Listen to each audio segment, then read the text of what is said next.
Hello, and welcome back to another episode of Solipsist Rambles. Or, depending on how this goes, I may be returning to calling it Rants and Raves, at least for this episode, because I've got a bee in my bonnet. Big surprise. And I think this one may be a little bit angrier and more rambly than usual. So, if you're a longtime viewer of the channel, you're familiar with my displeasure with the operation of the platform that is YouTube and with corporate tech entities in general, but the most pertinent being YouTube. And today something happened that irritated me to such an extent that it sent me into an ever-maddening spiral of, man, YouTube is trash. Now, this is not a new thought for me. You already know that. And even previously in this series, I've talked about potentially doing a somewhat repeated, series on what's the current state of YouTube. And really, I shelved that idea because very little ever happens on YouTube. I have been making content on this platform for I think it's almost 15 years as of this date. I may have to check those numbers. And in my tenure here, pretty much everything has only gotten worse. Rarely has there ever been a feature ad that was meaningful or really anything of substance that wasn't clearly motivated by something else. We'll get to what that something else is. It's money in a little bit. But man, this platform has really gone to hell extra hard in the last 5 years and to a lesser extent the last 10 years because of a combination of neglect and greed. But what really bothered me today was that basically the chat broke for basically site-wide.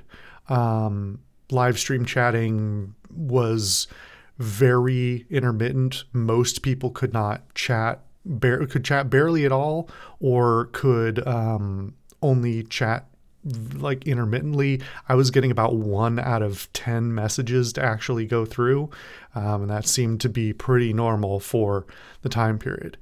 And big picture, I recognize the slight absurdity of this because I'm essentially saying, okay, so a entertainment platform's chat went down for 5 hours. That's not a big deal. Yeah, it's not a big deal in the macro scale, but in the microcosm of streaming and of YouTube itself, it is a devastating problem, indicative of so many of the other things I have been saying about what's wrong with YouTube for so long. I think I've even talked on this show before about the chat specifically and how the chat doesn't work and there's no chat API for it because it is not a chat system. If I remember correctly, Twitch's chat system is at least based on IRC, which makes sense because IRC is bulletproof. It's been around forever. You can modify it endlessly and make it work. But apparently YouTube is too good for that, so they built something new. And by that I mean they didn't build a chat system because it doesn't have fundamental quality of life features that were being written into chat systems in the 90s. So you have constant client-side, server-side desync and like so many other problems. That's one of the most obvious ones is you'll see different people experience the chat in different orders, or things fail to send or don't send like in full or don't send in the right order. It's not a chat system. It's completely fucking busted and has been from the day they introduced it. And so that's really where, since I've had that in my head for the entire time that YouTube has been providing a platform for streaming, this is especially egregious for the chat system to just go down. This is doubly so because I'm going to try and keep this narrow. I'm going to try and not rant about the nature of like monopolies and duopolies especially in technical spaces, and how YouTube has like cornered the market on hosting. I will acknowledge, of course, that like these things are hard to do and that some of them are just a matter of experience. But then there's just like, you can't corner a market and then do it bad. You can't. And at least for video hosting, that would be one thing. There are plenty of problems with YouTube's web video hosting side, but we're talking specifically here about their streaming side, where they do have multiple competitors. Really, they only have one competitor, which is Twitch, but all the other competitors are basically piggybacking off of Twitch. But when Twitch has been around for so long and does, for all its problems, does the technical side of things pretty darn well, when you are one of the biggest companies on earth and you are their competitor and you cannot do it even approaching as effectively, that's embarrassing. And this gets specifically when it comes down to chats. The reason this bothered me so damn much is the entire point, at least this is my philosophy, the entire point of a live stream is the chat. Like, yes, it's very good and all to have like the thing happen live, but the entire point is the chat. If you just turn the chat off, or if the streamer turns the chat off, doesn't interact with the chat, and the chat doesn't interact with the streamer, there's basically no point. At that point, you're just doing it live to make it worse. So the fundamental appeal of having a live stream is that it is live for both the streamer and the viewer so that they can interact with each other. And the cornerstone of how that operates is through the chat. So if your chat's fucking busted all the time, then it's a bad experience. It's a bad live stream experience. And when it straight up breaks and does not work for ages, that is a fundamental failure of your entire product. It's garbage. Throw it out.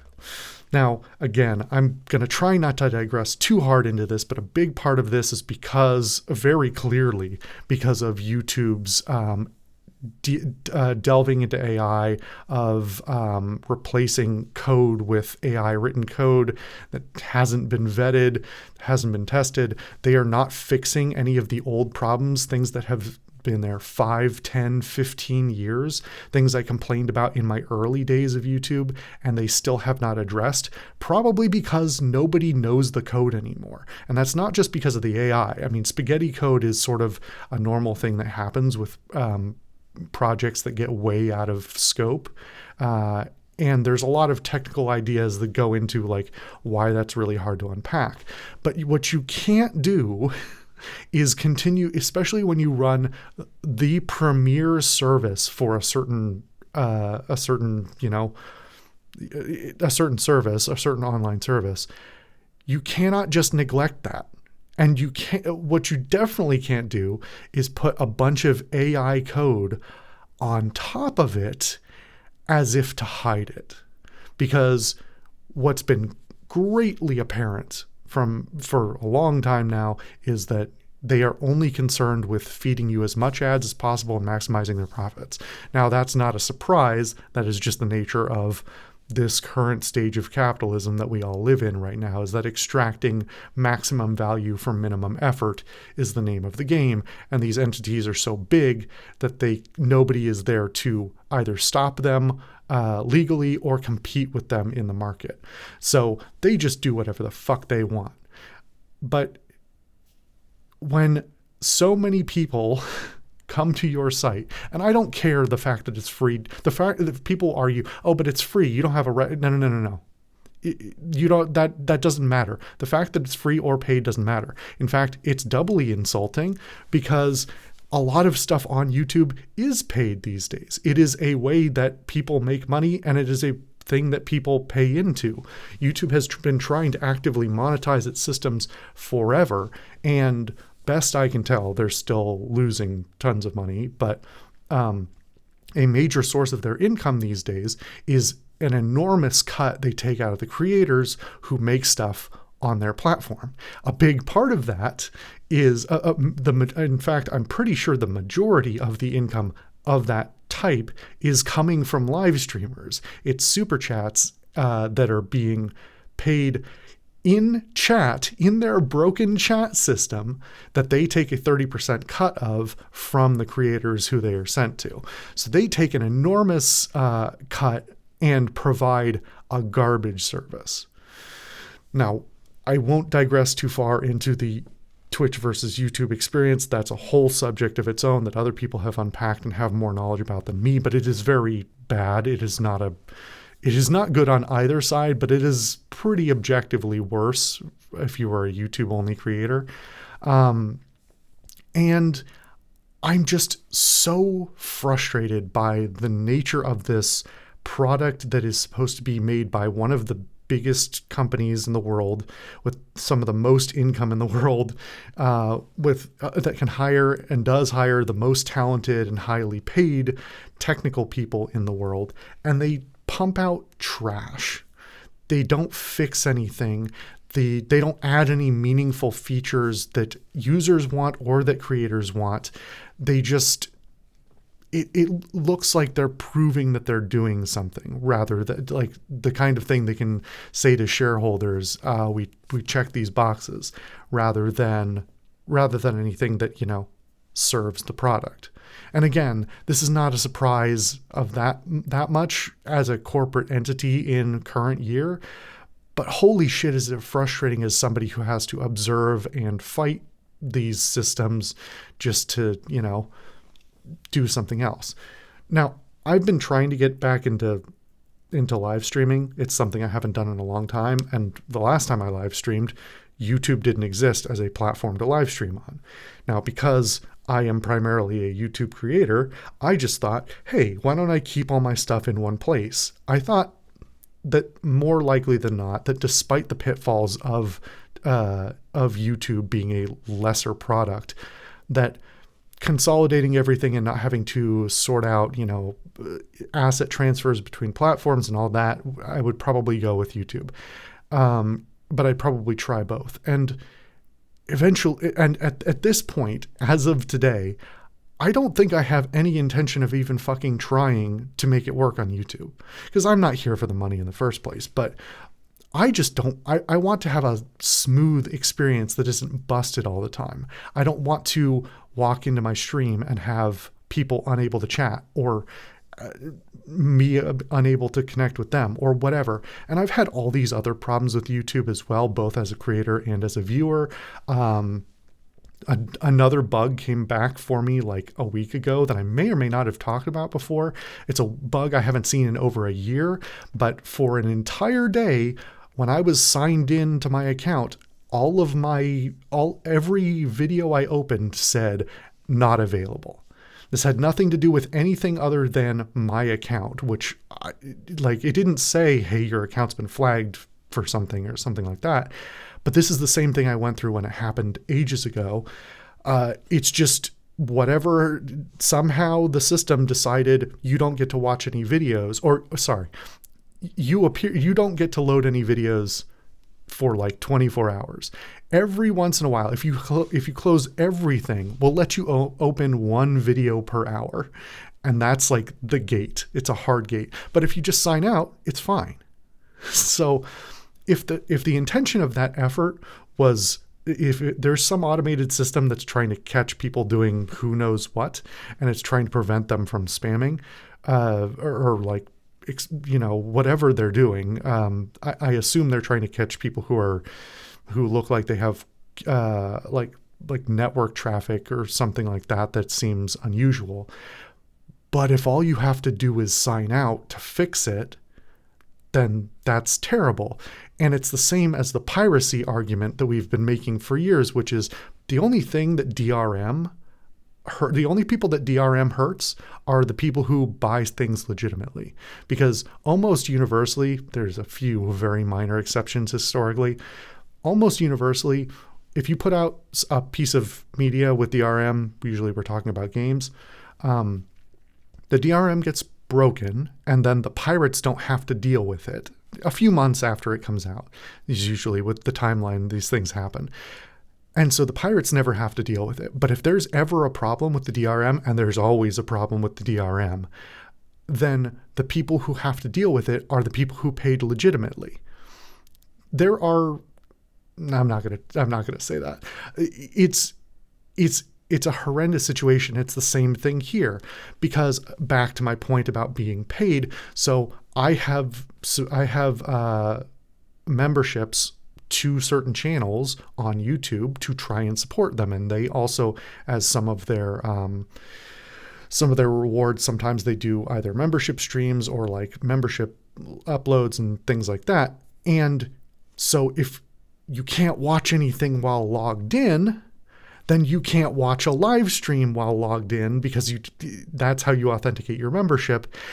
And since the point of a stream is to watch and interact live, then you don't get your money's worth. I mean, for some people, they don't care that it's not live, and they're just as happy to watch the VOD. I'm okay watching a VOD sometimes, but most of the time I'll just, unless there's something I was specifically looking for, most of the appeal has gone.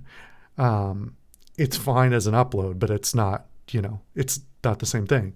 And this is where we're at, is that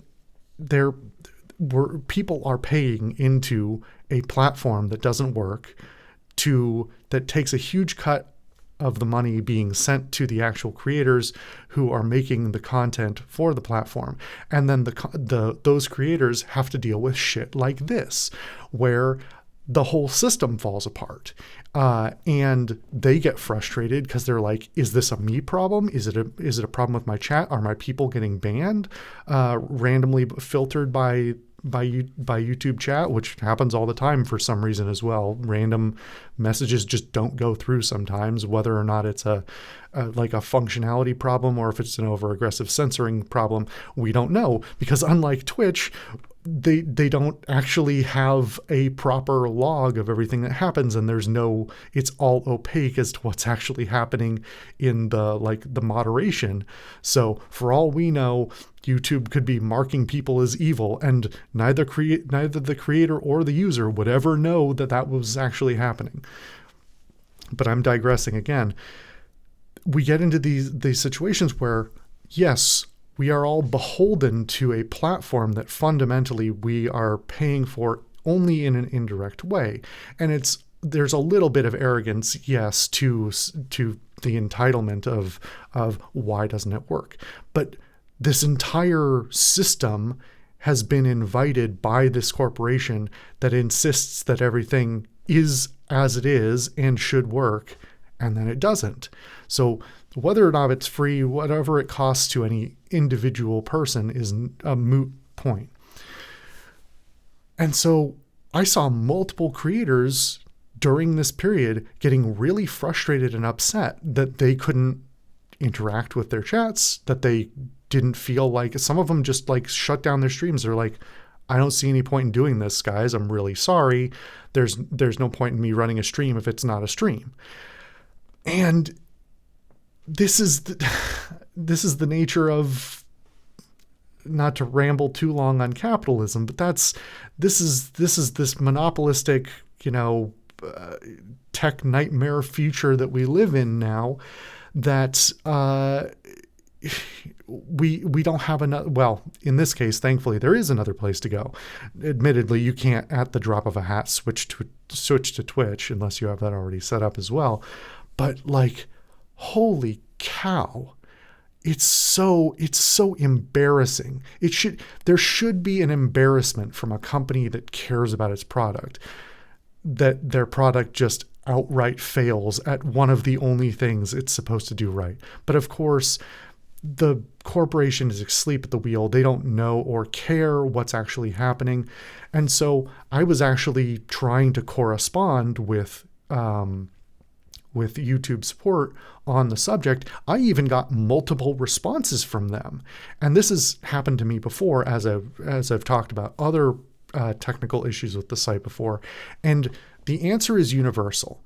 The answer is, they don't say this explicitly, but the answer is either we don't know what's happening or we won't tell you what's happening. And then at the end, when they finally think they've fixed it, they'll say, oh, we've magically fixed it. They won't tell you what happened. They won't tell you what went wrong. They won't tell you anything about what went on internally, or even admit that there was ever a problem. So the response that I got today after they fixed it was, hey, you can go track the issue here. And as soon as I got that, I open it up and it said, this issue has been fixed. Well, okay, but if you don't ever admit that there was a problem, or you don't explain what the problem was, how are we ever supposed to trust you, let alone give reasonable feedback? And yes, I recognize that like YouTube is such an enormous entity that trying to give meaningful feedback to them in a way that will get to somebody who can, an engineer or somebody who can actually do something about it, is a non-starter. Plus the fact that by all accounts, it seems like that they are not really doing any maintenance or major work that isn't about maximizing the profit. So it would be a moot point to try and do that anyway. But I think about it from my personal work and how I conduct business in various jobs that I've had. And to me, one of the most important things you can do as somebody, as part of a business, is to have good communication. Because almost every business, well, basically by nature, business is about providing a good or service to somebody else. And so that means you have to have good communication with your suppliers and the people who, both the people who supply you and the people who you supply to, so that everybody's on the same page and understands. It has always completely baffled me. I mean, I understand why. We'll get to it. It has completely baffled me why these enormous corporations just refuse to ever admit that anything has ever gone wrong. And I understand that the reason for that is isolating themselves from litigation.